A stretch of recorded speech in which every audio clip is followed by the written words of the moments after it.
like we can say what we want about the first time he got the belt, but he did defend the belt. He won that fight. I know it's a close fight, but he won the fight. He played a tactical game where he knew that he was ahead on the score sheet, and he almost like deferred in the later rounds. I personally disagree with that style of fighting from a sportsman's perspective. But a win's a win, right? A W's a W.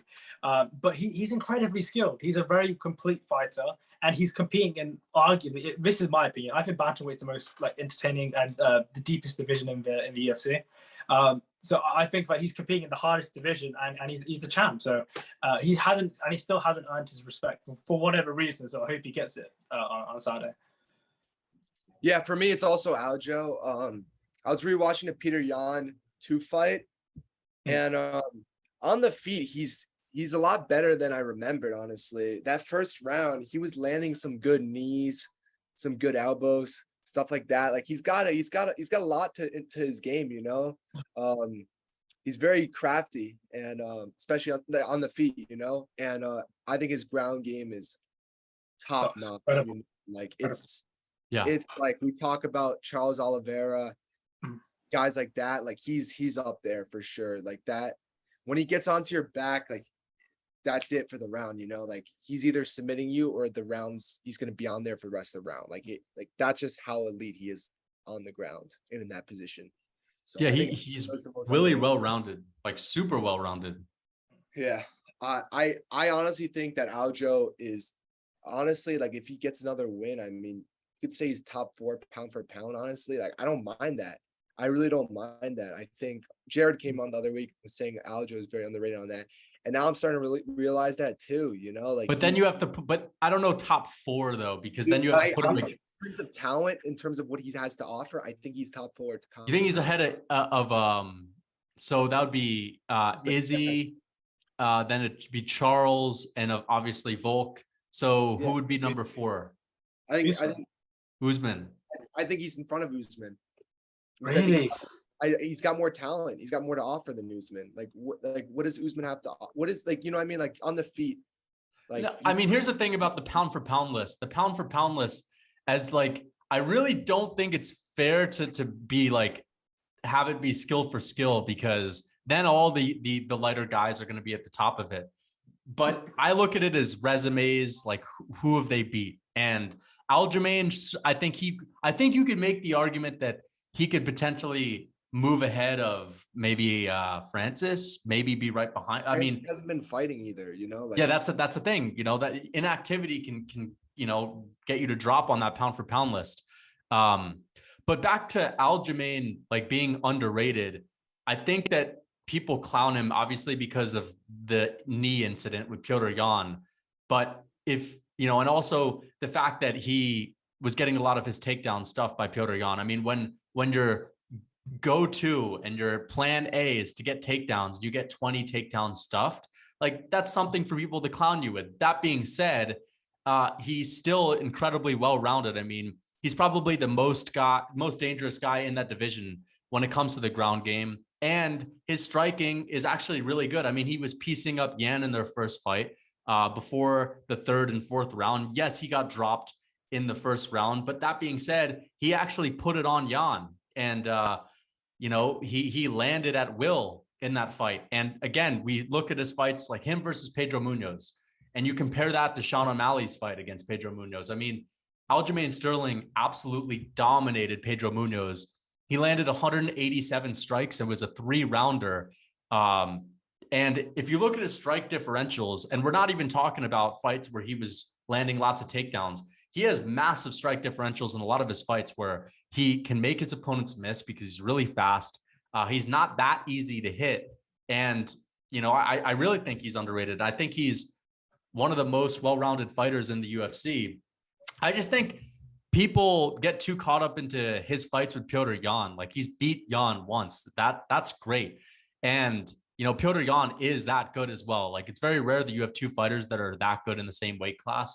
But that's, you know, it's really just an unfortunate circumstance because Piotr Yan had a fight with him and beat him up the first time. And people have a hard time removing that from their memory. But I think Aljamain is going to run through Tj Dillashaw. I really do. Yeah, I do also. I think everyone's assuming it's going to be like a 28-year-old TJ, the former champion, the guy who fought Cody Garbrandt. But the dude is 36, coming off knee surgery, off his juice.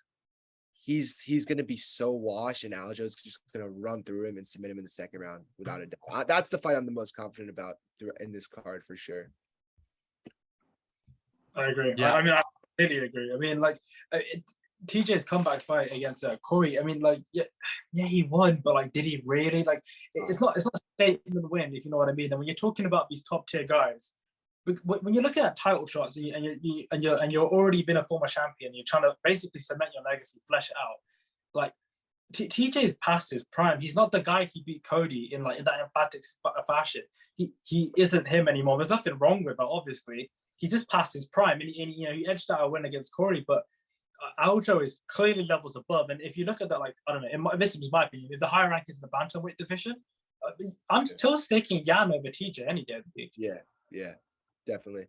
I think a lot of people in the top 5 beat TJ, because I think Corey beat TJ when they fought. I mean, he outstruck him in the 5th round, like by like pretty much double.